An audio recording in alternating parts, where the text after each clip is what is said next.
Hi friends, எல்லோரும் எப்படி இருக்கீங்க? நல்லா இருக்கிறேன்னு நம்புகிறேங்க. முருகன் அருள் உங்களுக்கு எல்லாத்துக்கும் கிடைக்கட்டும். இன்றைக்கி பாருங்கள், உங்களை சந்தித்ததுலேருந்து இப்போ 2வது வீடியோ போட்டுட்ருக்கேன். உங்களுக்கு இந்த பூவு பாருங்கள், இந்த விளக்கு பாருங்கள், இந்த பூ எப்படி அமைஞ்சிச்சு பாருங்க. தச்சையிலான்னு அந்த பூவை போட்டேன். அது எங்கேருந்து எங்கே போகுதுன்னு பாருங்கள். அந்த முருகனை பாருங்கள். நான் ஒரு நகை வாங்கினேங்க ஒரு நகைக்கடையில். அந்த நகைக்கடையில் இந்த முருகன் கொடுத்தாங்க.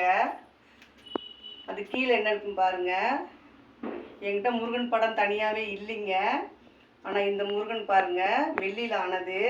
ஆனால் இதை தான் வச்சு நான் கும்பிட்டுட்ருக்கேன். அது கீழே பாருங்கள், இந்த பக்கம் பாருங்கள். காலையிலே இந்த பூ கொடுத்துருச்சுங்க. இப்போவும் இந்த பூ கொடுத்துருக்காங்க பாருங்கள். நல்லா பாருங்கள், இந்த முருகன் வெள்ளியில் ஆனது. நீங்கள் வாரம்